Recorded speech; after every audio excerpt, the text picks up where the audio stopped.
Je crois que je n'ai pas besoin de vous présenter M. Bonnet de Villers, écrivain catholique et écrivain courageux.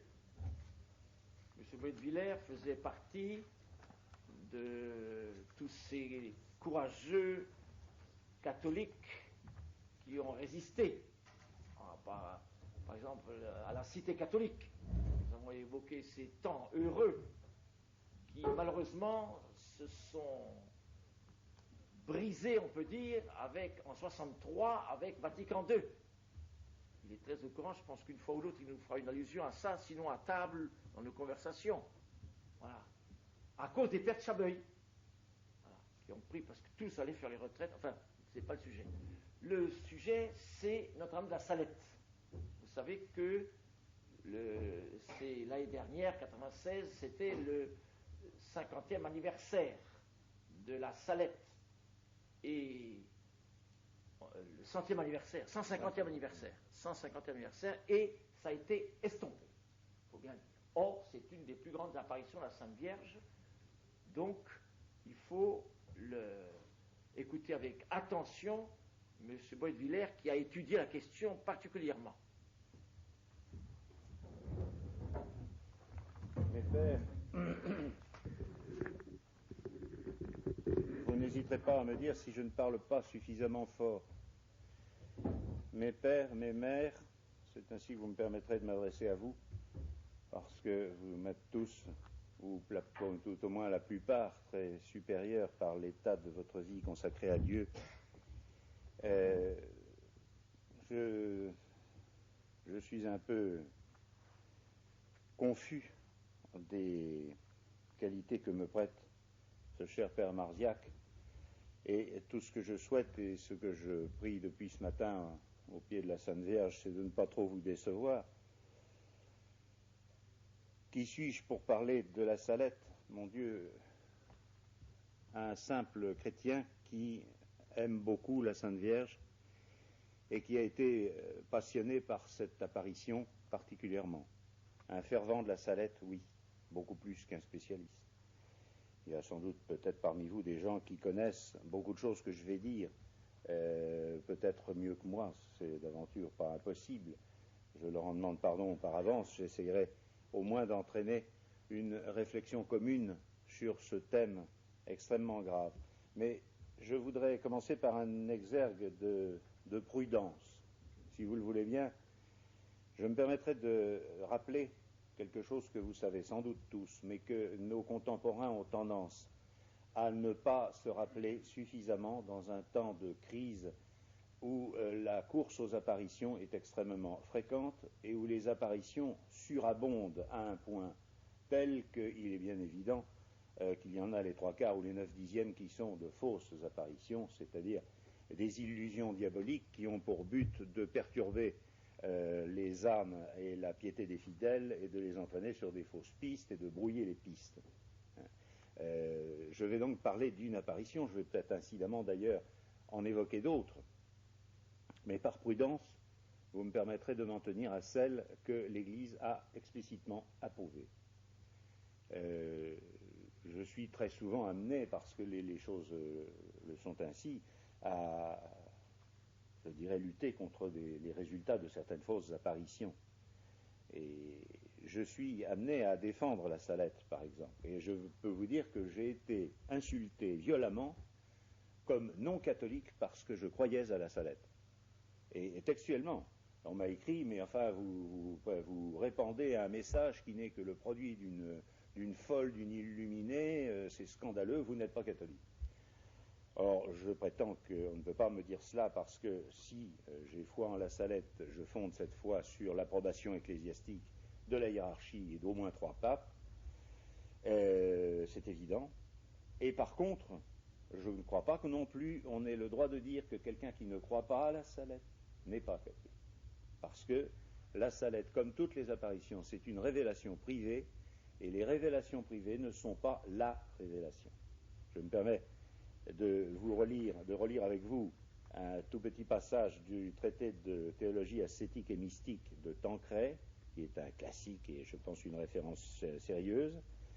Il y a eu, dit-il, dans tous les temps des révélations privées, l'Écriture et les procès de canonisation nous en donnent des exemples, ces révélations ne font pas partie de l'objet de la foi catholique, qui s'appuie uniquement sur le dépôt commun dans l'Écriture et la tradition, confiée à l'interprétation de la très sainte Église. Elle ne s'impose donc pas à la foi de tous les fidèles. Lorsque l'Église les approuve, elle ne nous oblige pas à les croire. Elle permet seulement, nous dit Benoît XIV, qu'elles soient publiées pour l'instruction et l'édification des fidèles.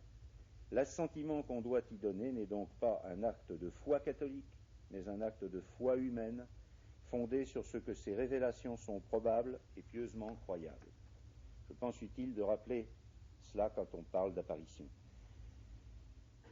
Mais il est bien évident aussi qu'à partir du moment où la hiérarchie s'est engagée, la hiérarchie catholique s'est engagée à dire qu'une apparition est digne de foi, qu'un fait comme la Salette est un fait miraculeux et que réellement la très sainte Vierge est apparue à ses deux enfants, s'y opposer comme l'ont fait pratiquement tout, comme l'a fait pratiquement tout le clergé français du XIXe siècle, c'est au moins une faute par orgueil ou par préférence du jugement propre vis-à-vis de celui de l'Église.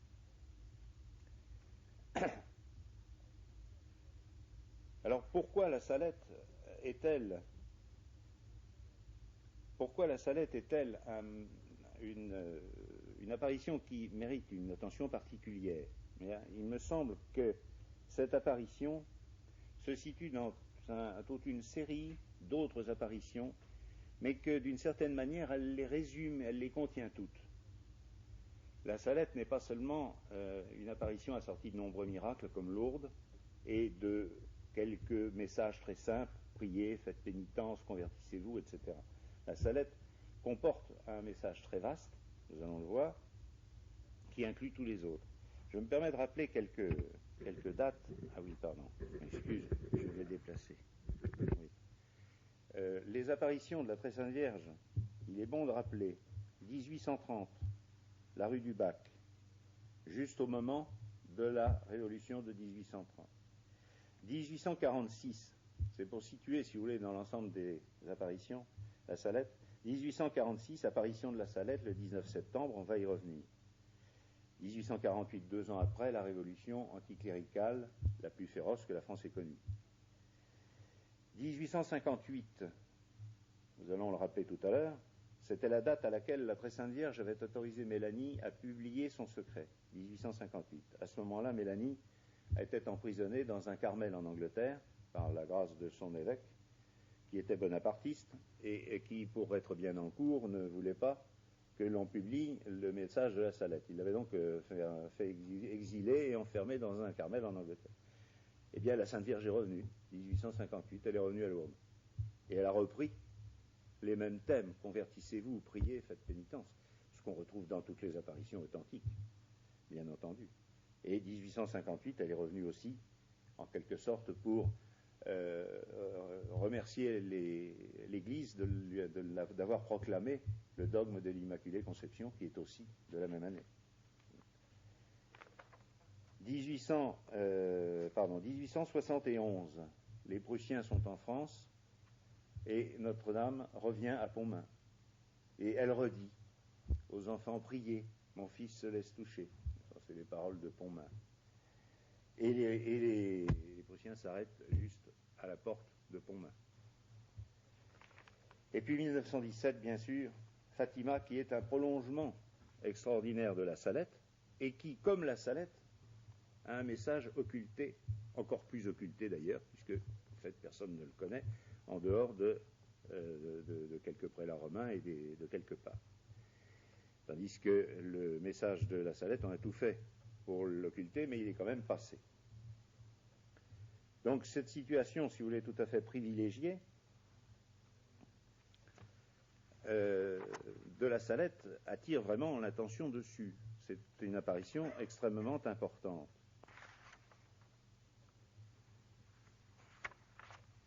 Que s'y est-il passé? Si vous voulez, je pense que vous connaissez sans doute tous un peu au moins l'histoire.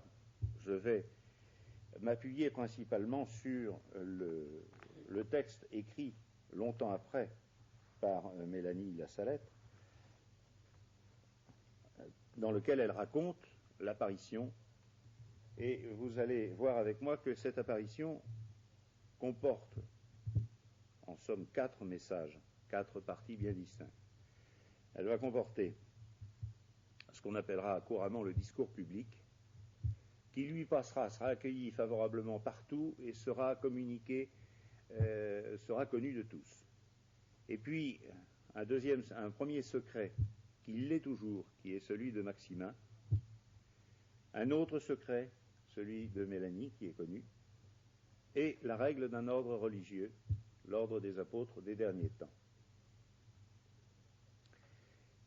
Comment ça se passe-t-il? Nous allons revenir un peu aussi après sur ce qui a précédé, parce que à travers tout cela, si vous voulez, il y a une personnalité extraordinaire qui est celle de Mélanie. Personnalité tout à fait extraordinaire, vocation tout à fait extraordinaire, hors du commun, et dont il faut parler parce qu'elle a précédé de longtemps cette apparition. Et que, en fait, d'ailleurs, cette apparition de la Salette n'a pas été la seule qu'a eue Mélanie. Mais à cette apparition, elle n'était pas seule. Et en quelque sorte, la Providence lui a rajouté un compagnon. Ce compagnon, moins connu, un petit enfant, un petit garçon de 10 ou 11 ans, 11 ans je crois. Elle a fait sa connaissance la veille. Mélanie, nous le reverrons, était une enfant extrêmement solitaire. On l'appelait la sauvage. Sa mère l'avait surnommée la louve. Elle ne parlait pas. Les quelques jours de sa vie qu'elle a passé à l'école, elle n'a pas ouvert la bouche et on n'a pas pu lui tirer un mot. On l'a appelée la muette. Et donc, si vous voulez, elle fuyait systématiquement ses compagnons. C'est au point que peu de temps d'ailleurs avant l'apparition, il y a eu un froid, je crois que c'est l'année d'avant, un froid assez intense et les loups sont venus dans la montagne. Et comme elle gardait les moutons et les troupeaux, on lui a dit d'aller avec les autres enfants et elle n'a pas voulu. Et tous les autres enfants se sont regroupés, ont emmené leurs troupeaux ensemble et Mélanie est montée dans la montagne toute seule. Et là, elle a entendu des cris, des sifflets, des appels, et effectivement, le troupeau des autres enfants a été attaqué par des loups, un chien a été tué, plusieurs brebis ont été prises, et Mélanie, qui était toute seule avec son troupeau, eh bien, a vu passer les loups avec les brebis qu'ils avaient enlevées ailleurs, qui ne se sont pas attaqués à son troupeau. Et le soir, elle a commencé par être battue, parce qu'elle n'avait pas voulu aller avec les autres, et qu'on pensait que son troupeau avait été décimé aussi. Et, mon Dieu, quand on a compté les brebis, il n'en manquait pas.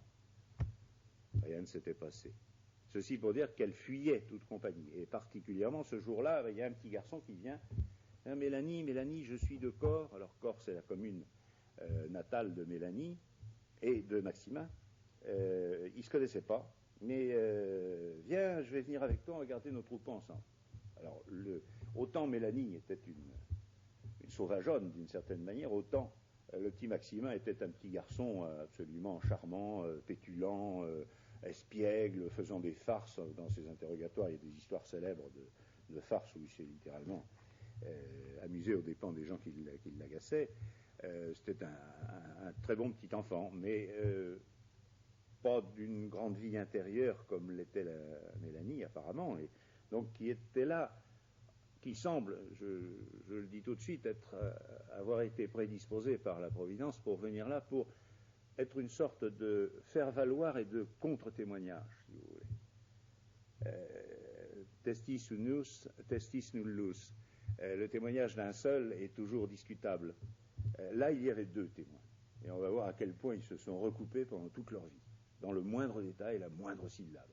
Il n'y a pas eu moyen de les prendre au piège.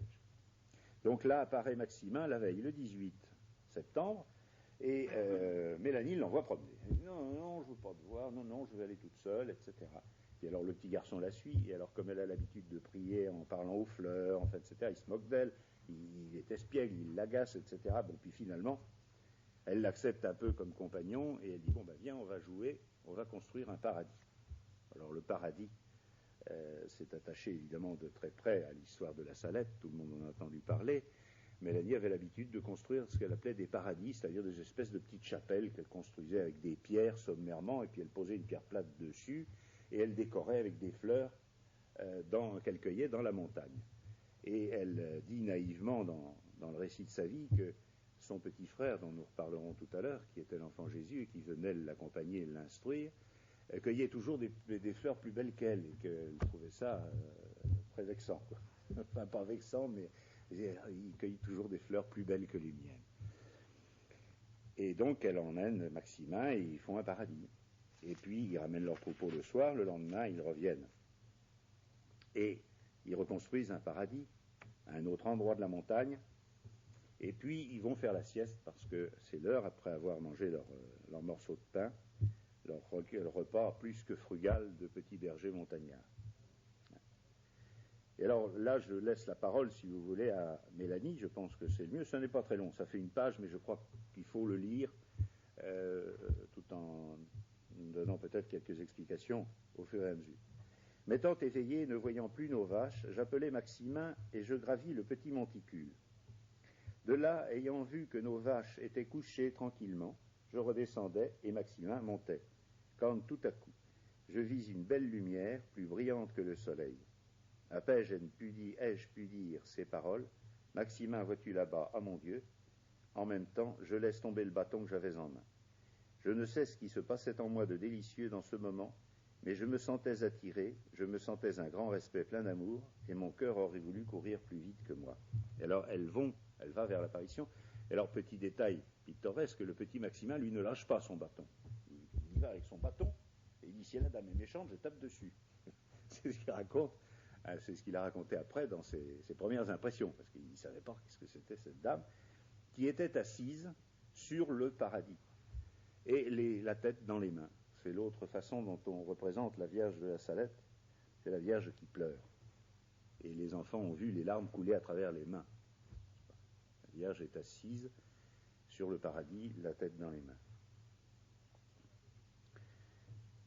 Je regardais bien fortement cette lumière qui était immobile, et comme si elle se fût ouverte, j'aperçus une autre lumière plus brillante et qui était en mouvement, et dans cette lumière une très belle dame assise sur notre paradis, ayant la tête dans ses mains. Cette belle dame s'est levée. Elle a croisé les bras en nous regardant et nous a dit « Avancez mes enfants, n'ayez pas peur, je suis ici pour vous annoncer une grande nouvelle. » Ces paroles douces et suaves me firent voler jusqu'à elle, et mon cœur aurait voulu se coller à elle pour toujours. Arrivée bien près de la belle dame, devant elle, à sa droite, elle commence le discours, et des larmes commencent aussi à couler de ses beaux yeux. Là, elle est debout, et les deux enfants sont représentés sur cette statue, à peu près dans la position, je crois qu'en fait, ils étaient face à elle. Peu importe. Alors, voici les paroles donc du discours public, ce qu'on a appelé discours public, parce qu'il a été tout de suite publié, et il a été tout de suite accepté par l'ensemble du clergé français, et c'est très compréhensible, tout autant qu'il est d'ailleurs compréhensible humainement, que le reste ait été mal accueilli. C'est évident. Vous le verrez, si vous ne le savez pas déjà. Si mon peuple ne veut pas se soumettre, dit la très sainte Vierge, je suis forcé de laisser aller la main de mon fils. Elle est si lourde et si pesante que je ne puis plus la retenir. Alors ça, on retrouve ça pratiquement dans toutes les apparitions de la Sainte Vierge, cette image, pas du bras de notre Seigneur qui veut châtier, et de la main de la très Sainte Vierge qui le retient. Et ce bras est lourd. Depuis le temps que je souffre pour vous autres. Alors il y a des paroles terribles quand même. Si je veux que mon fils ne vous abandonne pas, je suis chargé de le prier sans cesse. Et pour vous autres, vous n'en faites pas cas. Nous ne faisons pas cas de la... Il faut prendre tout ça pour nous, au premier degré, il faut le prendre dans l'estomac, je dirais, si vous voulez, parce que c'est nous qui sommes dedans. C'est pas seulement les petits-enfants de la Salette ou les habitants de Corps qui n'allaient plus à la messe, qui ne jeûnaient plus, etc. C'est tout le peuple chrétien depuis 2 siècles, depuis peut-être 3 siècles, depuis la Renaissance, par une série de décadences continuelles où on s'enfonce de plus en plus dans l'indifférence, dans la tiédeur, et on se moque, quoi. La Sainte Vierge prie pour nous, tant pis, chantons et dansons. Et pour vous autres, vous n'en faites pas cas. Vous aurez beau prier, vous aurez beau faire, jamais vous ne pourrez récompenser la peine que j'ai prise pour vous autres. Je vous ai donné 6 jours pour travailler.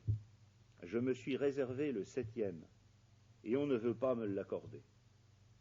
C'est ce qui appesantit tant le bras de mon fils. Ce 7e jour, vous voyez, dans certaines occasions, et particulièrement dans la guerre de 14, pendant la Grande Guerre mondiale, il y a eu des généraux qui ont remarqué que les régiments britanniques obtenaient des succès que les autres n'obtenaient pas, qu'ils étaient moins décimés, que, bon, alors ils en sont étonnés, ça a été remarqué. Eh bien, je crois que c'est dans le journal de l'abbé Combe sur Mélanie, il y a un endroit où Mélanie dit l'Angleterre sera moins châtiée que les autres pays parce qu'on y observe le 7e jour, on y observe le repos dominical.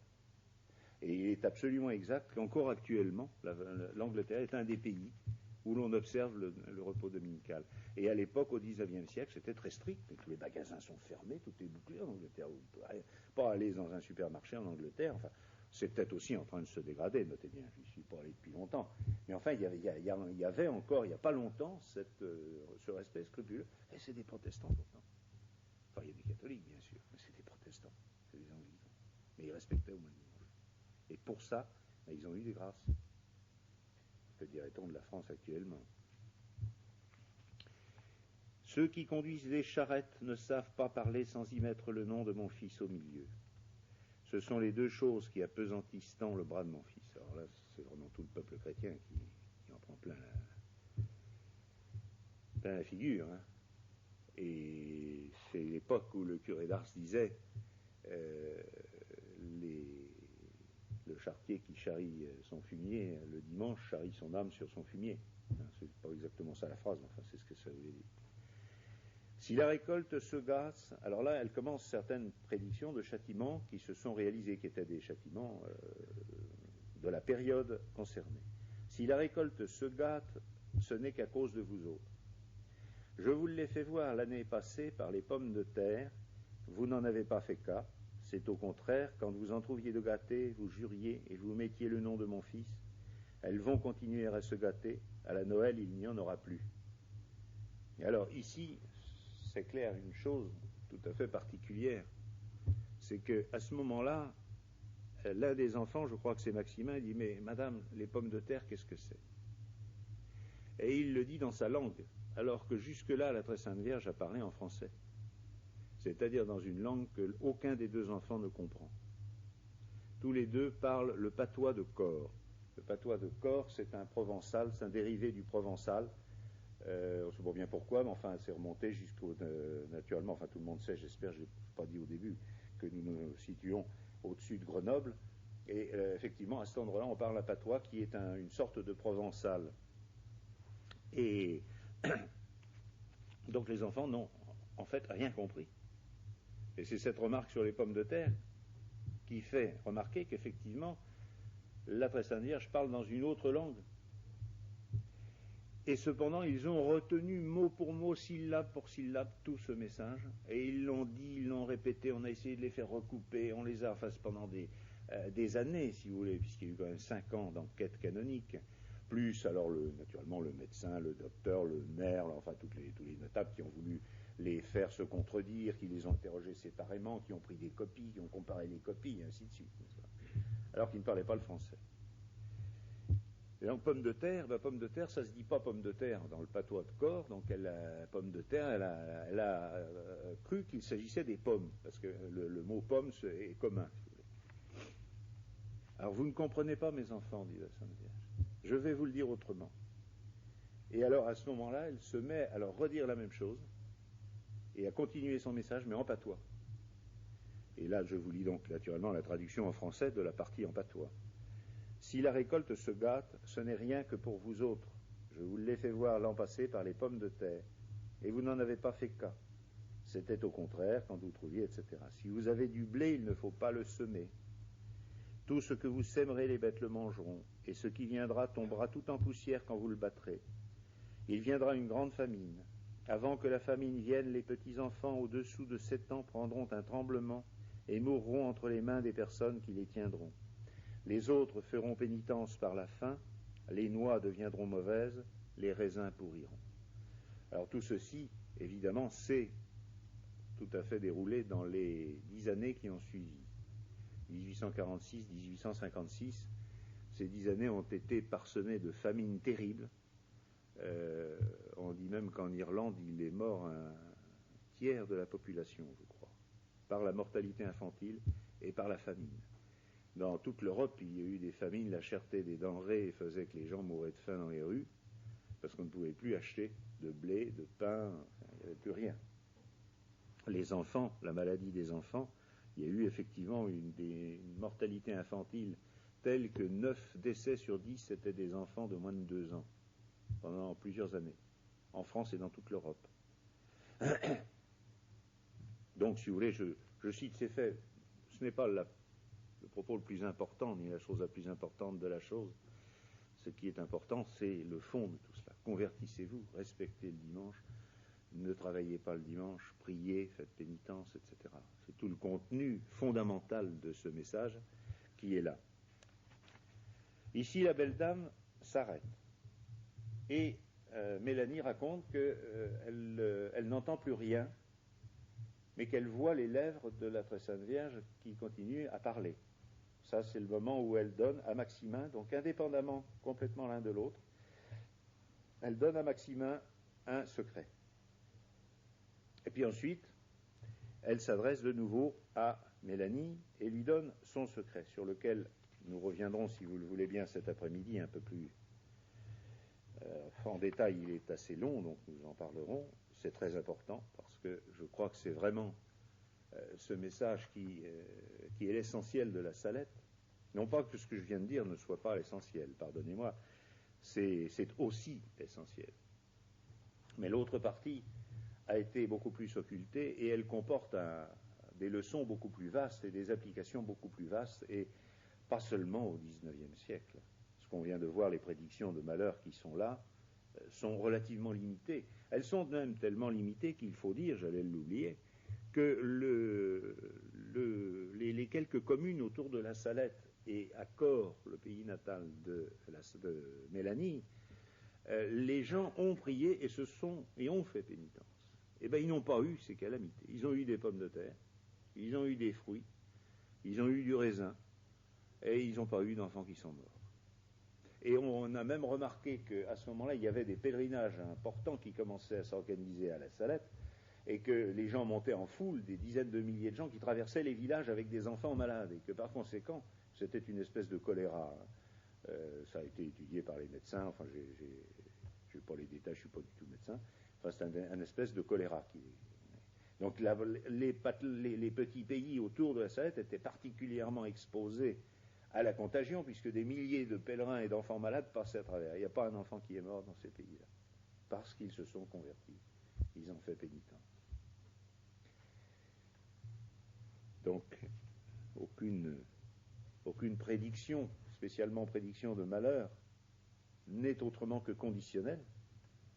Le prophète Jonas a prophétisé pendant 40 jours, encore 40 jours, et Ninive sera détruite. Seulement les Ninivites ayant fait pénitence, Ninive n'a pas été détruite. Et même Jonas a un peu protesté au pied de Dieu en disant « Pour qui vous me faites passer, puisque vous n'accomplissez pas la prédiction que vous m'avez envoyé faire, n'est-ce pas ?» Donc voilà le récit de l'apparition. Alors oui, non, pardon, je n'ai pas tout à fait fini. Donc ensuite, après le secret de Maximin, la Très Sainte Vierge révèle à Mélanie son secret, et elle ne le révèle pas qu'avec des mots. Ça, on le sait par ses biographes, par les prêtres qui l'ont confessé, les évêques qui l'ont confessé, qui l'ont questionné. Elle a été très interrogée. On sait qu'elle voyait en même temps. Très souvent, elle a évoqué des choses qui venaient de ce qu'elle appelait la vue, c'est-à-dire qu'en même temps qu'elle enregistrait ses paroles, parce que c'est quand même miraculeux d'avoir pu enregistrer dans une langue étrangère un message aussi long, et de l'avoir restitué à chaque fois, la syllabe près, 50 ans après. À telle enseigne d'ailleurs que les gens qui les interrogeaient disaient aux enfants, mais enfin, comment peux-tu avoir retenu ça? Ça fait 3 fois que tu me le racontes, et moi je ne l'ai pas retenu. Oui, mais monsieur, si la Sainte Vierge vous l'avait dit, vous l'auriez retenu. C'est évident. donc elle enregistre et en même temps elle a une vision de la réalisation de ces châtiments qui sont annoncés, des crimes qui en sont la cause, des choses qui sont décrites. Comme peut-être Maximin aussi. Et puis enfin, dernière partie, elle dicte à Mélanie. Elle dicte à Mélanie la règle d'un ordre religieux, dont elle lui a annoncé la nécessité, etc., pour les derniers temps, dans le message, dans le secret, que certains ont appelé l'Apocalypse de la Très Sainte Vierge. Parce que c'est effectivement, beaucoup de passages en sont tout à fait apocalyptiques et reprennent d'ailleurs des tas de choses de l'Apocalypse de Saint Jean, comme la prédication d'Enoch et d'Élie, leur mise à mort par l'Antéchrist, etc. Tout ça se retrouve dans le message. Et donc, une fois qu'elle a fini, alors la Sainte Vierge me donna aussi en français la règle d'un ordre, et après avoir donné la règle, la Sainte Vierge reprit ainsi la suite du discours. Donc là, elle reparle aux deux enfants à la fois. S'ils se convertissent, les pierres et les rochers se changeront en blé, et les pommes de terre se trouveront ensemencées par les terres.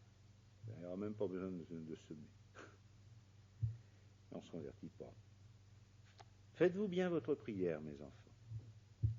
Nous répondîmes tous les deux, oh, non, madame, pas trop, pas beaucoup.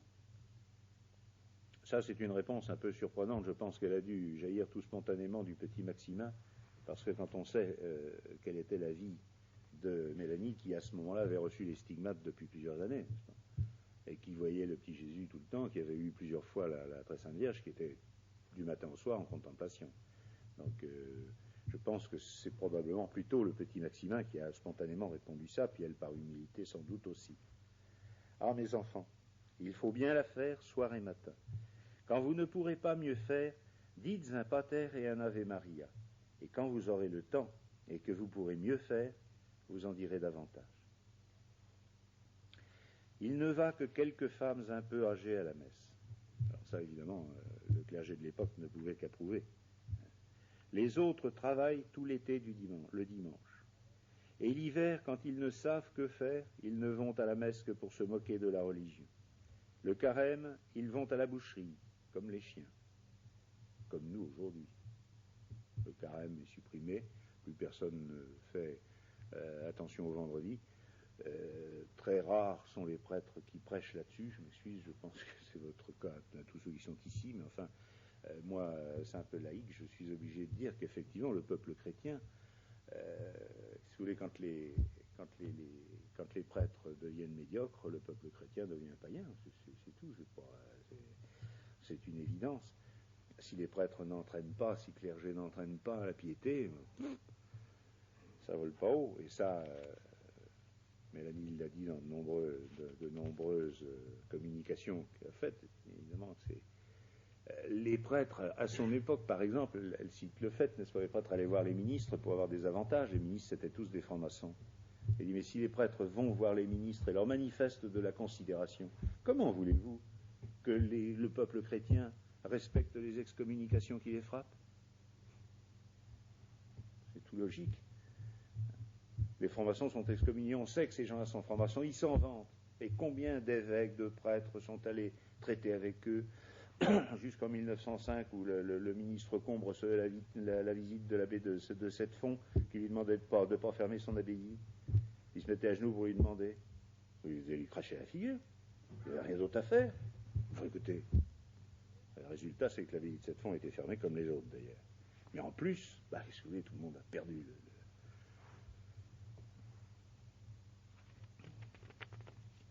Alors, n'avez-vous pas vu du blé gâté? Ça, là, il y a un dialogue intéressant aussi, parce que il apporte, si vous voulez, au passage, je me permets de noter les choses qui sont quand même des preuves de la véracité de cette apparition, n'est-ce pas? Parce que là encore, le blé qui gâte, vous voyez, cet enfant le blé qui gâte, un enfant de 11 ans, le blé qui gâte, en plus on lui parle dans une langue qu'il ne comprend pas très bien, on comprend tout à fait que l'enfant, il a du mal à suivre.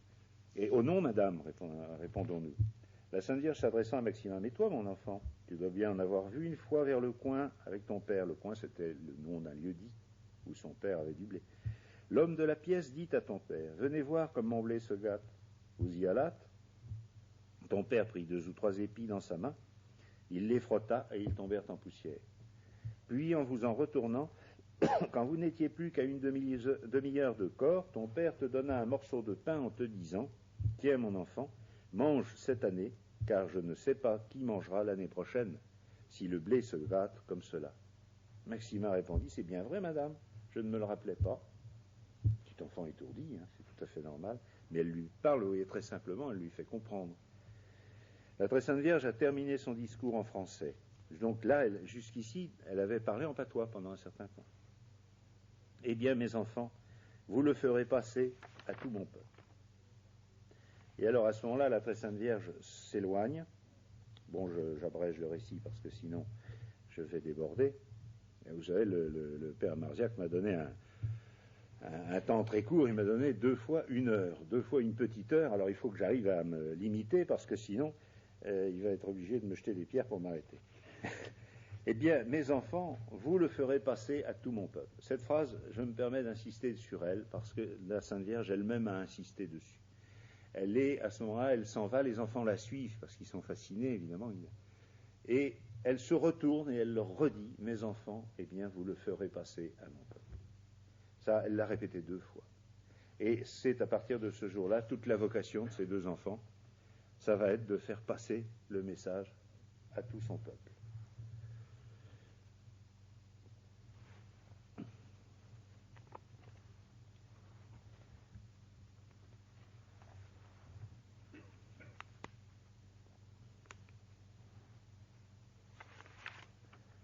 Comment fut reçu le message de la Salette? Comment fut reçue cette affaire? Je n'entrerai pas dans les détails. Le soir, les enfants rentrent et naturellement, alors le petit Maximin, pétulant, tout ça, il se précipite, il ne range même pas ses bêtes, il se précipite chez son maître et sa maîtresse, il leur raconte tout d'un seul souffle. La petite Mélanie, plus sage, plus sauvage, rentre, attache ses bêtes, etc. Et elle est encore en train d'attacher ses bêtes quand ses maîtres, qui ont entendu l'histoire racontée chez les maîtres de Maximin, arrivent et disent « Mais quoi, tu as eu une aventure dans la montagne, tu ne nous la racontes pas ?» Mais si, je voulais vous la raconter, mais je voulais d'abord faire ce que j'avais à faire, le devoir d'État d'abord. Et ça, c'est... vous savez, Mélanie de la Salette... Ou c'est complètement des fables et les propos d'une hystérique, tout ça. Ou alors c'est vraiment une très grande sainte.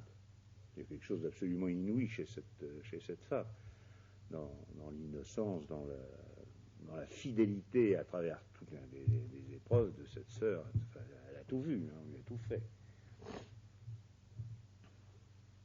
Alors, l'accueil. Eh bien, à partir de ce moment-là, naturellement, Mélanie est appelée à raconter de nouveau l'histoire, ensuite on la fait re-raconter à l'autre, etc. On va chercher les voisins. Et puis le maître, alors là, elle était chez des bons maîtres, parce qu'elle en a vu de toutes les couleurs, la pauvre Mélanie. Et elle dit elle-même que c'était pas une bonne année, parce que ses maîtres étaient gentils. Et que pour elle, une bonne année, c'était une année où ses maîtres la battaient, la brutalisaient, étaient méchants avec elle, ne lui donnaient pas à manger, la fouettaient, enfin alors là elle était heureuse parce qu'elle pouvait souffrir la croix avec son petit frère. Alors là, cette année-là, la Providence en avait disposé autrement, elle était chez des maîtres qui étaient bons avec elle et qui étaient de bons chrétiens, qui faisaient la prière le soir. Et donc les parents sont très choqués de ce récit. Ces enfants, qu'est-ce qu'ils nous inventent là? Qu'est-ce que c'est que ça? Et puis qu'est-ce que c'est que ce texte qu'ils nous disent en français alors qu'ils ne parlent pas le français? Donc le père, tout de suite dit le soir, demain matin, vous allez aller chez monsieur le curé. L'autorité ecclésiastique, c'est normal. Alors ils arrivent le matin chez monsieur le curé, la bonne les reçoit, qu'est-ce que vous venez faire monsieur le curé a autre chose à faire que de recevoir des petits bergers, qu'est-ce que c'est? Ah bon, vous avez une histoire à lui raconter, racontez-la moi.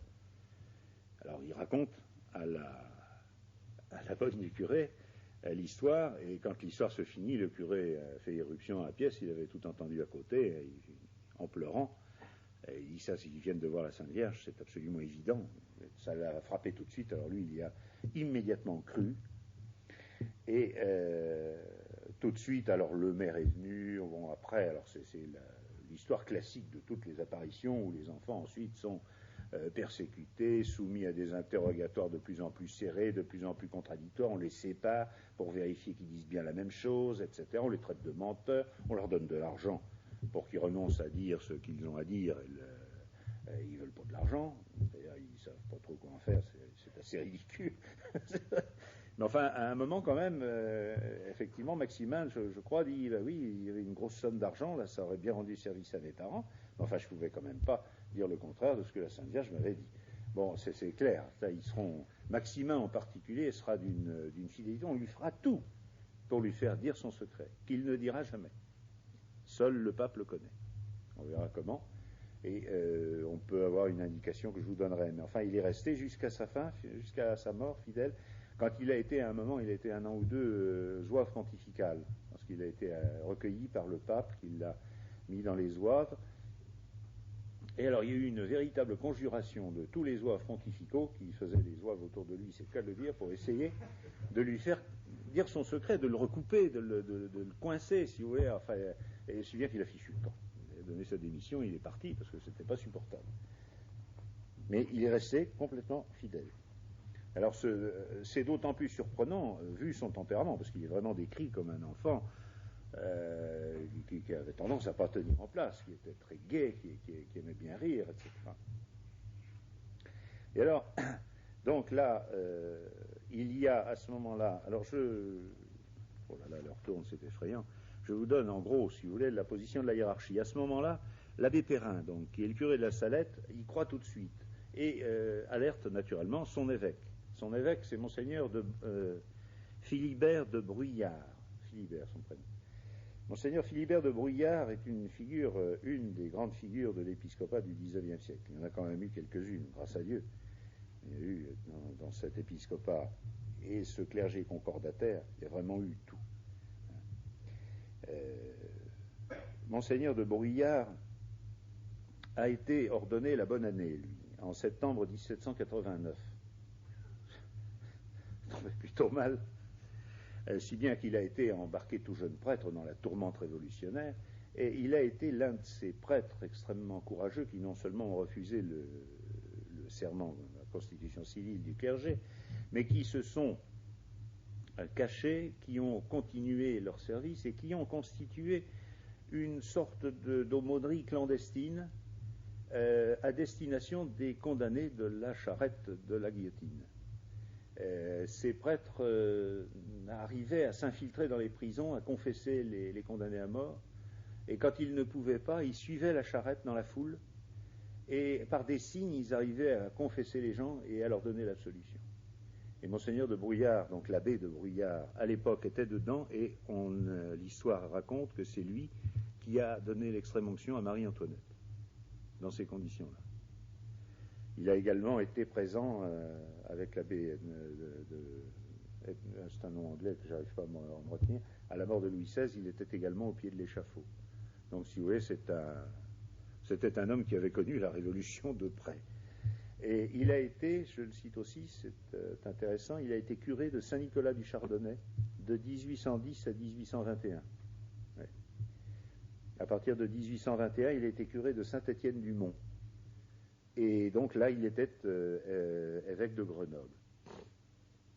Il était réputé pour sa sainteté, sa charité, il était très riche, c'était le père des pauvres, il donnait tous ses biens, il était très pieux, et lui aussi semble avoir presque tout de suite cru à la Salette, mais comme tout évêque prudent et comme il se devait, il a commencé par ordonner une enquête canonique qui a duré 5 ans. Et pendant cette enquête canonique, il a donné la parole absolument à tous les opposants.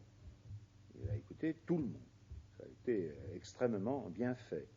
Il a prévenu naturellement Rome. Et le 19 septembre 1851, pour le 5e anniversaire de l'apparition, il a donc, Monseigneur de Bruyard a donné un amendement avec l'approbation de Pie IX, donnant la garantie du fait miraculeux de cette apparition et approuvant le discours public et indirectement le secret, pour la raison suivante, c'est que entre-temps les les opposants qui commençaient déjà à se manifester, et en particulier, c'est assez triste parce que c'est un nom d'une grande famille française et un parent très proche d'un ministre français que j'aime beaucoup, qui était monsieur de Bonald, le comte de Bonald. J'aime beaucoup le comte de Bonald parce que c'est le seul homme politique français qui a aboli le divorce. C'est quand même quelque chose d'intéressant. Et qui a fait des discours absolument remarquables qu'on ferait bien de relire aujourd'hui, où le divorce religieux se pratique avec un laxisme absolument effarant. Et donc le monseigneur de Bonald, évêque de Lyon, a été pris d'une curiosité apparemment déplacée. Il a voulu à toute force avoir le secret de Mélanie. Et il a donc tout fait pour l'avoir. Et alors il a fini par dire, mais le pape le demande. Ce qui n'était pas exact, c'est lui qui a demandé au pape l'autorisation de le demander. Bon, si bien, si vous voulez, qu'il y a eu un petit imbroglio, là, mais Mélanie et Maximin, non, pas question, non. Alors, ça a été tel qu'à un moment donné, on leur a dit, bon, écoutez, c'est très simple. Alors là, il y avait une magouille derrière. Vous n'avez qu'à l'écrire, on le mettra dans une lettre cachetée, puis on le portera au pape. Et en fait, l'intention n'était pas tout à fait droite, parce que, apparemment, manifestement, monseigneur de Bonald avait bien l'intention, au passage, de squeezer le truc, de le lire, et puis de remettre le cachet pour l'envoyer. Et alors Mélanie et Maximin ont consenti, et se sont mis un jour, donc devant 2 témoins, à écrire leur secret, qu'on a plié sans le lire, on l'a cacheté sans le lire, et les 2 ecclésiastiques qui étaient présents, sur ordre de monseigneur de Brouillard, sont partis directement, sans passer par Lyon, à Rome. Et ils l'ont donc porté au pape. Et donc Pie IX a eu en main ces secrets et les a lus devant ces 2 ecclésiastiques, à qui il ne les a pas lus d'ailleurs.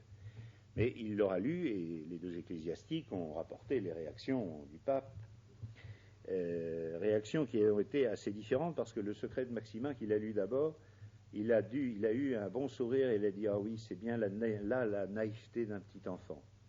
C'est le seul commentaire qu'il a fait. Et ensuite, quand il a lu l'autre, alors là, il a manifesté une angoisse terrible et quand il a eu fini, il a dit, messieurs, c'est l'annonce de châtiment terrible. Donc, et alors, ce qui est important de noter, c'est pour ça que je vous rapporte ce fait, c'est qu'il les a lus, je suis en train de chercher ma date, elle est quelque part, mais enfin, c'est en juillet 1851. Donc, en 1851, en juillet, le pape Pie IX a eu connaissance du secret de Maximin et du secret de Mélanie. Et le 19 septembre suivant, c'est-à-dire 2 mois plus tard, il a signé le mandement de monseigneur de Brouillard approuvant les apparitions.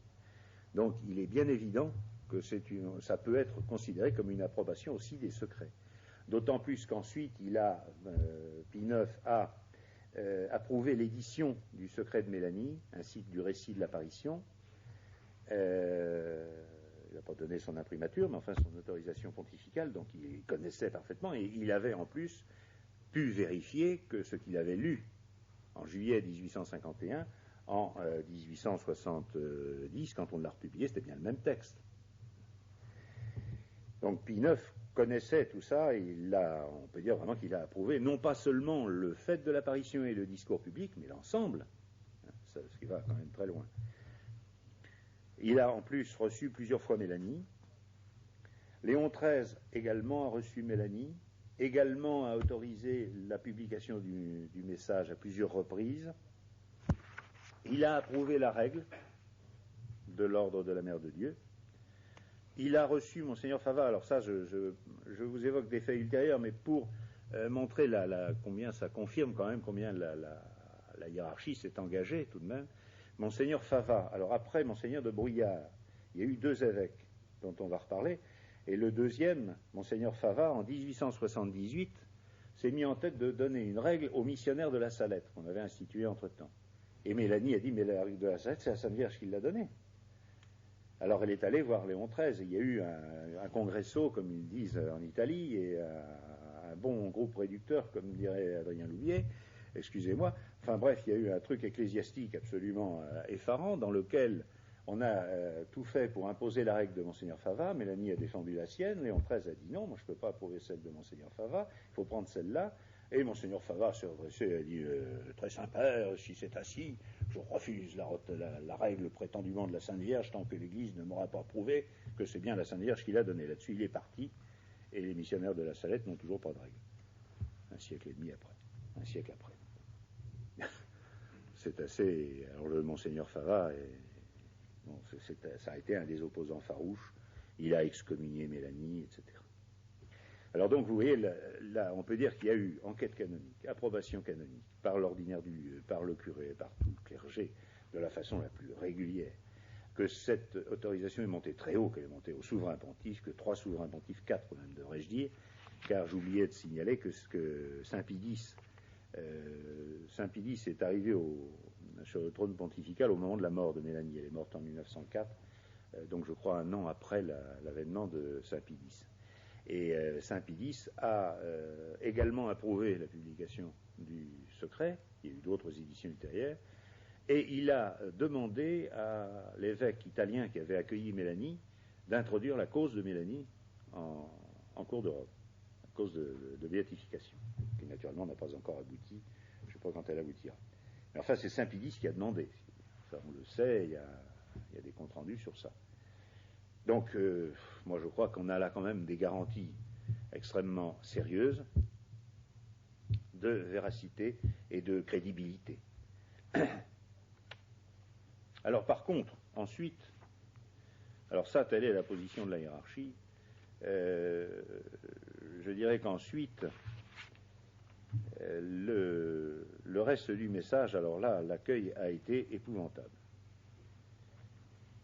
Épouvantable et sur une méthode très précise qu'il faut connaître. C'est-à-dire que, comme, si vous voulez, jusqu'en 1858, le message devait rester secret.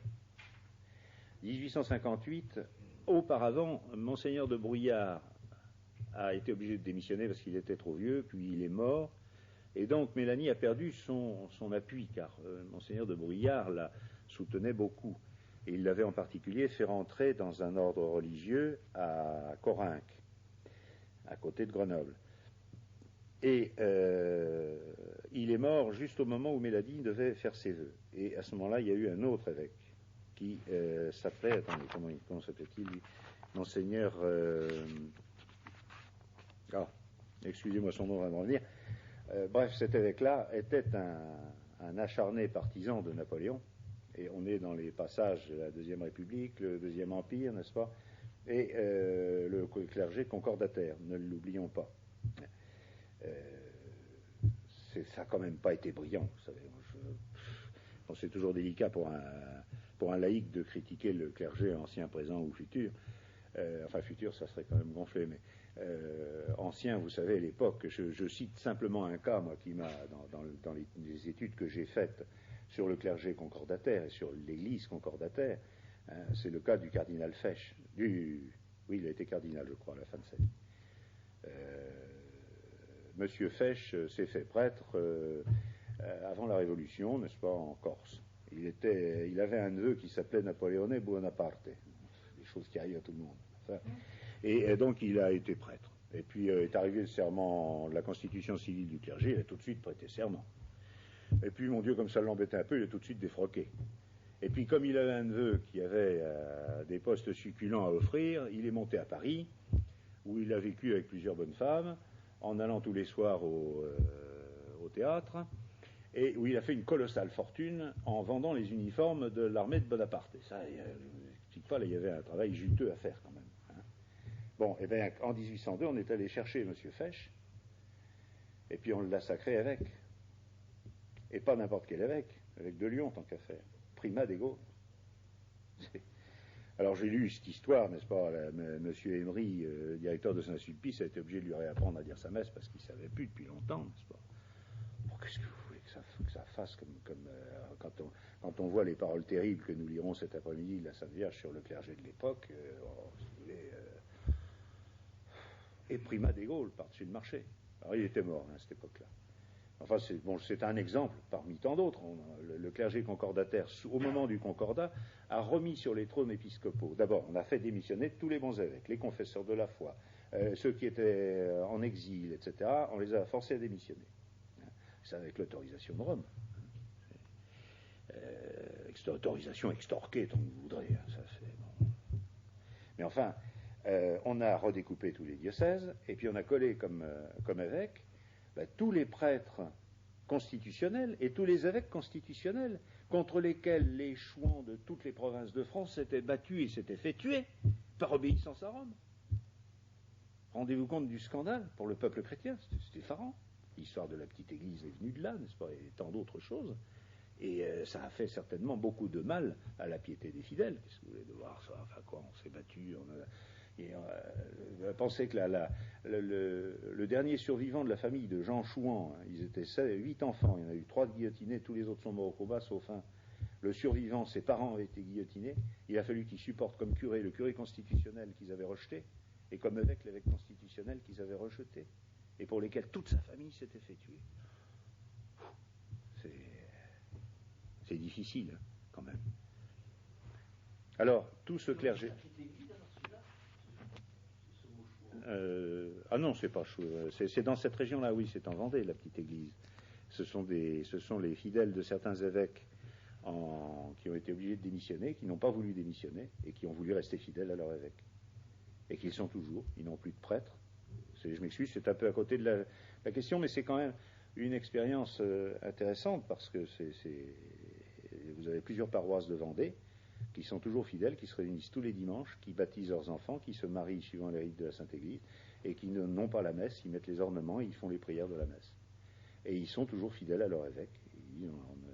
Alors Pie XII leur a proposé de rentrer dans l'église.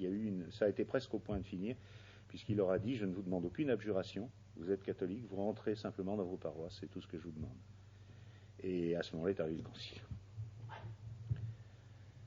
Alors là, comme c'était au contraire des gens extrêmement rigoureux, et qui le sont toujours, c'est des gens qui peuvent dire que depuis 2 siècles, ils n'ont pas connu un seul divorce. Un chapeau quand même.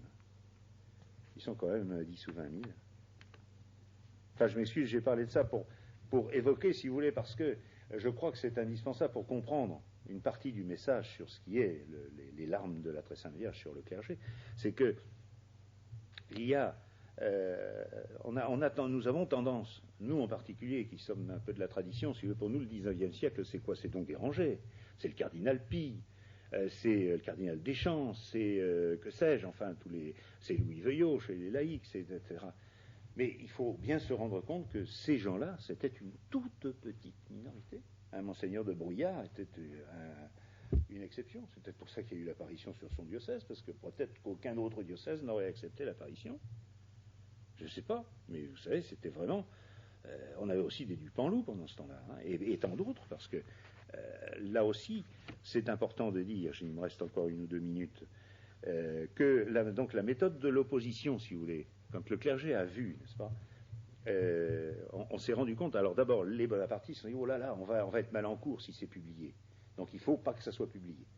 Parce qu'ils se sont doutés, effectivement, il y a des choses sur Napoléon, hein, 3, qui sont terribles. Il ne faut pas que ça soit publié. Alors qu'est-ce qu'on a fait? On a empêché d'abord Mélanie de faire ses vœux. Ensuite on l'a exilée. Et ça c'est l'évêque successeur de Monseigneur de Brouillard, donc Monseigneur... bon, je m'excuse, j'ai un trou. Ça reviendra. Donc il l'a empêché de parler, on a empêché Maximin de parler, et on a, à partir du moment où le message a été connu, a été publié, c'est-à-dire vers 1860-70, où Mélanie a commencé, elle s'est échappée de son Carmel, elle a commencé à faire circuler des copies. À partir de ce moment-là, on a commencé à dire ah oui, mais l'apparition, elle est approuvée par l'Église, oui, c'est le discours public. Mais le reste, c'est une affabulation d'une folle et d'une cinglée. Mélanie est une mythomane. Maximin est un petit menteur qui veut se rendre intéressant, oui. C'est-à-dire qu'on a adopté la méthode de dénigrement systématique des voyants pour les empêcher de parler de ce qui n'avait pas été apparemment approuvé. Alors ensuite, on a employé tous les moyens, y compris les faux et l'usage de faux, puisqu'on a publié en France, mais ça c'est déjà en 1907, en 1907, on a publié dans tous les bulletins diocésains de France, en commençant par celui qui s'est déclenché le premier, celui de Reims, on a commencé à publier un amendement de Rome qui mettait à l'index le message de Mélanie. Or, c'était un faux, car la mise à l'index concernait 2 ouvrages qui effectivement parlaient de la Salette, mais qui n'étaient pas du tout de Mélanie et qui ne comportaient même pas le texte du secret. Donc le Saint-Office a fait une rectification. Eh bien, mes pères et mes mères, aucun bulletin diocésain français n'a passé le rectificatif. 1907, aucun n'a passé le rectificatif romain. Si bien qu'on continue encore à avoir des gens qui de bonne foi, et c'est ce qui m'a été dit plusieurs fois, mais ça a été condamné par l'Église, la Salette. Et tout a été continuellement comme ça. Il va falloir que j'arrête. Je me permets de vous mordre 1 minute ou 2 pour évoquer rapidement comment finir les opposants, parce que ça c'est quand même important. Le diocèse de Reims, qui a été le premier diocèse à s'opposer très violemment, etc., bombardé et détruit par 2 guerres. Le premier bombardement a démarré le 19 septembre 1914, anniversaire de l'apparition. Monseigneur Ginouillac, voilà le nom que je ne retrouvais plus, je vous prie de m'excuser. Monseigneur Ginouillac traite Mélanie de folle et d'hystérique, et par écrit. Il est mort, fou et hystérique. Monseigneur d'Arbois, le grand Monseigneur d'Arbois, traite Maximin de petit menteur, de fou. Un jour, il était dans lui, oui, c'était mensonge, il n'a pas vu la Sainte Vierge, tout ça, ça n'existe pas, je ne te crois pas, etc. Et le petit Maximin dit, oh, ben, Monseigneur, l'apparition est aussi vraie qu'il est vrai qu'en 1871, vous serez fusillé par la canaille. Et Monseigneur d'Arbois, quand il a été devant le peloton de 1871, a fait amende honorable à la Sainte Vierge et à la Salette. Mais il s'est fait faire une prédiction directe, là, 4 ou 5 ans à l'avance. Et alors là, je passe très rapidement sur la mort absolument atroce d'un certain nombre d'autres. Monseigneur Fava, qui est mort, on n'a pas pu exposer son corps parce qu'il s'est décomposé sur place. Et plusieurs sont morts fous dans des crises de folie. Monseigneur Ginouillac, je m'excuse du détail, en mangeant ses excréments. Alors le Monseigneur Fava, Monseigneur Guilbert avec Damien, le cardinal Maignan, archevêque de Tours, quand il est mort, on n'a pas pu montrer sa figure, la figure était noire et décomposée. Enfin, vraiment des fins atroces. Monseigneur Sevin, le cardinal Hamet, le cardinal de Chelette, le cardinal Bonange, Monseigneur d'Oultremont avec Dumont, Monseigneur Loblody évêque de Moulins, et Monseigneur de Modalde, archevêque de Lyon. Voilà. J'ai débordé de 4 minutes, mon père.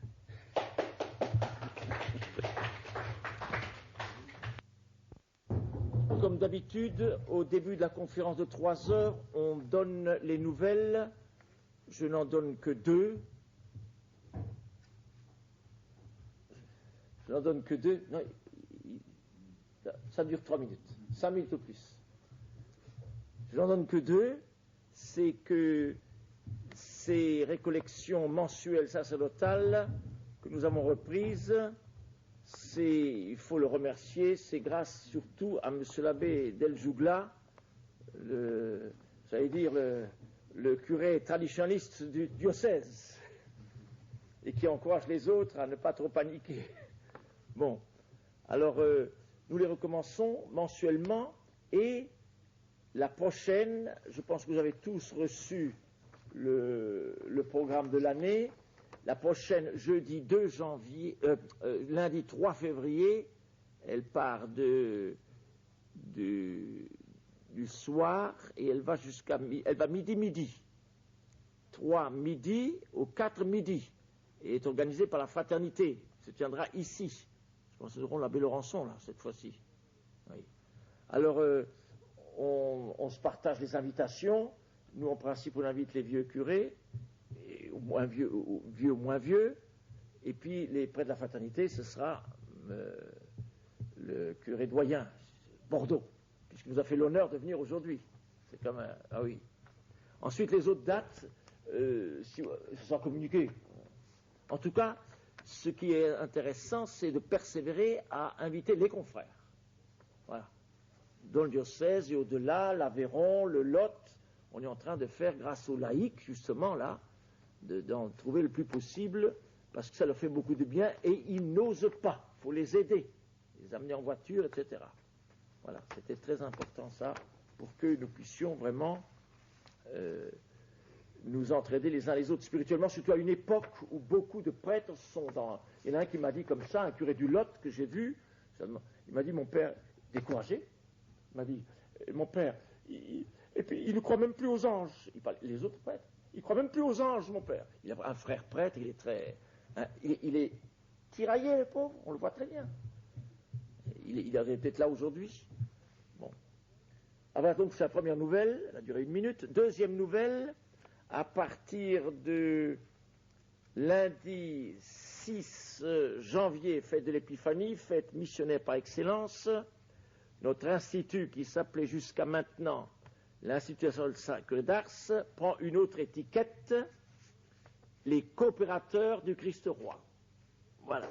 À partir, nous faisons en ce moment une neuvaine, et alors je vais résumer rapidement, ça paraîtra drôle qu'on chipe ce nom, pour commencer cette congrégation nouvelle, il faut le dire, j'ai demandé à Dieu des signes, entre autres, si 3 pères, CPCR, donc l'ancienne congrégation,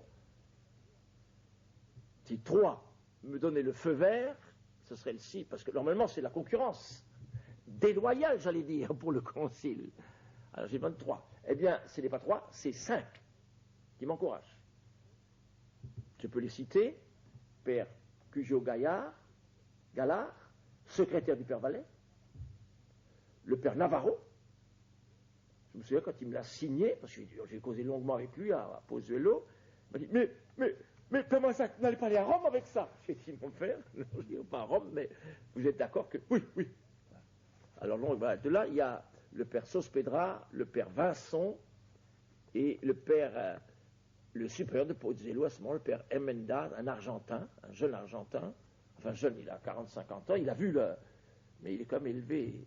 Voilà. Donc, feu vert de sa part, et j'ai déjà averti qui de droit, Monseigneur Felet, bien sûr, et Monseigneur de Galaretta. Et je vais encore le faire avec M. l'abbé Laurençon. L'étiquette change, mais c'est le même travail. Exercice Saint-Ignace. Nous connaissons que cette mitraillette, mais nous en savons le fonctionnement. Tous ceux qui ont fait un service militaire savent ce que ça veut dire. Bon, pas parfaitement, mais enfin après. Voilà, c'était toutes les nouvelles que je voulais donner. Alors unissez-vous à nous, si vous voulez bien, le 6, où nous ferons cette prière d'offrande et de promesse de continuer cette œuvre qui, pour la plus grande gloire de Dieu, c'est bien le cas de dire, ad maium Dei gloria. Voilà, c'est tout. Je laisse. Bien,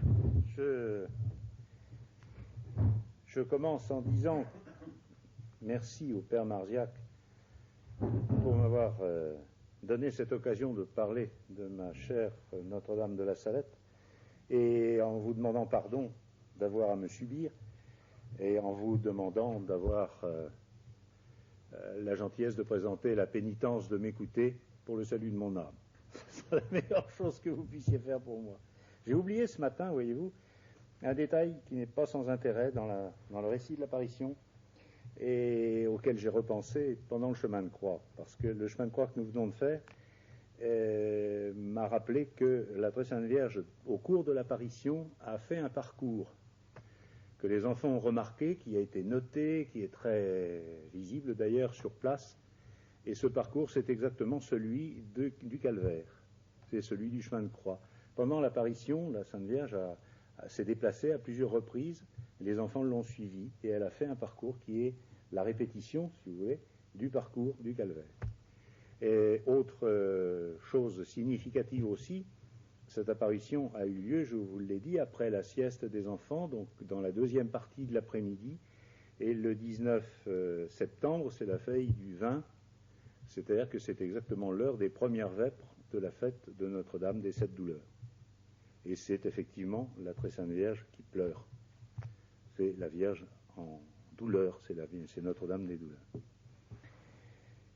Alors nous abordons cet après-midi, je vais pas pouvoir tout vous dire, mais vous avez ici, je pense que beaucoup parmi vous ont la possibilité, ce que je vous recommande chaudement, c'est presque la seule chose utile que j'aurais à dire cet après-midi, c'est de vous recommander de lire et de méditer de temps en temps ce texte de ce message.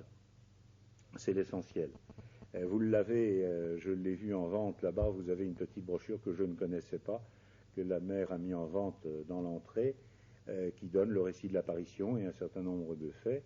Vous avez aussi, alors j'ai apporté ici un tiré à part d'un bulletin dont je m'occupe, dans lequel j'ai voulu justement faire cette publication, parce que des tas de gens m'écrivent, me téléphonent, me demandent, mais enfin le texte, où est-ce qu'on le trouve, Alors évidemment, moi j'ai la chance d'avoir une des 4 ou 5 éditions anciennes, mais enfin ça a été très peu édité, il faut bien le dire, et c'est pas facile à trouver. Il y a énormément de livres sur la Salette, on ne les trouve pas, et tous les bons, on ne les trouve pas. Et beaucoup ont été des éditions hors commerce en plus. Alors, il y en a quelques centaines qui traînent sur le terrain. J'ai beau manipuler personnellement des dizaines de milliers de livres.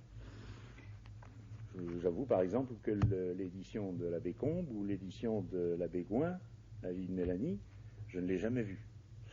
C'est pas compliqué. J'ai vu une réédition, il y a eu une réédition de l'abbé Gouin par Fort dans la foi dans les années 50, mais c'est impossible à trouver autrement. Alors je signale donc ces sources-là parce que c'est quand même utile de les avoir. Ce matin, je n'ai pas eu le temps non plus de vous dire quelques mots des voyants, et je crois que c'est indispensable. Je vais commencer par Maximin et par le secret de Maximin, parce qu'il faut quand même en dire quelques mots, rapidement. Le secret de Maximin, on ne le connaît pas. Il n'a jamais été publié. Il a été entre les mains de Pie IX en 1851, donc il est à Rome, il n'a jamais été connu autrement. Tout ce que l'on peut dire, alors là, attention, il y a un témoignage, et puis il y a une opinion personnelle que j'avance, c'est que le Maximin a été effroyablement sollicité par toutes sortes de branches de légitimistes, plus ou moins fantaisistes du siècle dernier, qui existent et qui perdurent d'ailleurs à notre siècle, en particulier les partisans de Naundorf. Alors ça, je vous ferai une conférence sur Naundorf un jour si vous voulez, mais là j'ai pas le temps, parce que là vous allez être obligé de m'arrêter. Mais enfin, ils ont énormément tenté de circonvenir cet enfant. On l'a emmené, on a essayé de l'influencer, on a essayé de lui faire dire que c'était Naundorf le grand monarque, et ainsi de suite. Donc il y a eu quelque chose qui aurait transpiré là-dessus. Et en particulier, alors on l'a emmené voir quelqu'un qui était quand même quelqu'un de beaucoup plus sérieux, qui était le comte de Chambord. Et c'est là où il y a peut-être quelque chose de très embryonnaire, mais enfin qui transpire un peu de la chose, c'est que il a rencontré le comte de Chambord, et il y avait un témoin à cet entretien. Ce témoin a écrit ses mémoires et a rapporté ceci. Il s'appelait, ce témoin, le comte de Vancey, qui était le secrétaire du comte de Chambord. Ça se passait en 1868 ou 69, je n'ai pas retrouvé exactement la date, mais enfin, disons à l'époque, si vous voulez, où une restauration monarchique allait être possible ou devenait possible avec les événements qui suivaient. Non, je viens de dire une bêtise, c'est après 1870, c'est en 1872 ou 13, ce que je rapporte. C'est-à-dire au moment où justement la France était dotée d'une assemblée nationale monarchique à 98%, qui lui a donné la République. C'est merveilleux. C'est comme ça que sont les catholiques français. Je suis désolé. On va dire qu'on est vraiment les rois des imbéciles. C'est faramineux. Et alors, donc, le comte de Chambord, dit le comte de Vancey, je dis que le comte de Chambord était ému et parle là longuement avec Maximin, avec beaucoup de bonté.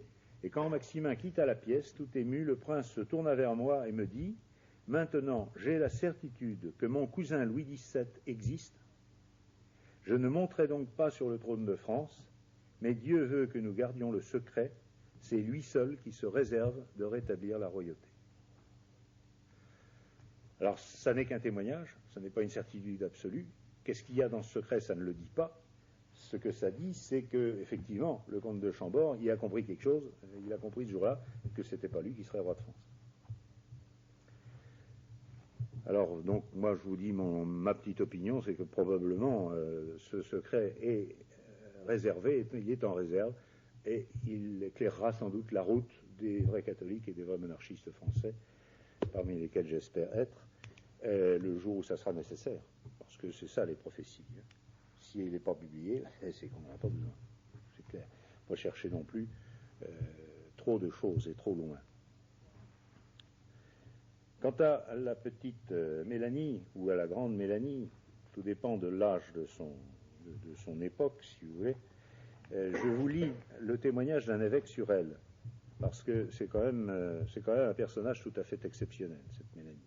Je vous en ai dit quelques mots rapides ce matin, j'en redis quelques petits mots rapides, on ne peut pas tout dire, mais voici ce que disait d'elle Monseigneur Sauveur Louis Zola, évêque italien, qui l'a accueilli et recueilli avec bonté, alors qu'elle était pourchassée en France, n'est-ce pas, et qui s'est occupé d'elle pendant 6 ou 7 ans, enfin, qui l'a confessée pendant des années, et ainsi de suite.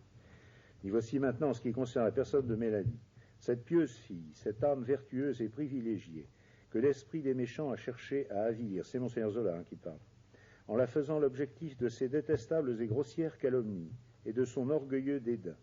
Je puis attester devant Dieu qu'elle n'est en aucune manière ni fourbe, ni folle, ni illusionnée, ni orgueilleuse, ni intéressée. J'ai eu au contraire l'occasion d'admirer les vertus de son âme, ainsi que les qualités de son esprit, pendant toute cette période de temps que je lus sous ma direction spirituelle, c'est-à-dire de 1868 à 1873. À cette dernière époque, à la suite de ma promotion de supérieur des chanoines réguliers de l'évêché de Ugnento, je ne pouvant désormais m'occuper de sa direction, j'ai voulu toutefois continuer avec elle des relations écrites. Je puis affirmer que jusqu'à ce moment, sa vie édifiante, ses vertus, ses écrits ont gravé profondément dans mon cœur les sentiments de respect et d'admiration que je dois garder bien justement à son égard. Bon, c'est quand même les paroles d'un évêque qui a en particulier donné son imprimature à plusieurs éditions du message de la Salette, etc. Cette Mélanie a écrit 3 fois sa vie.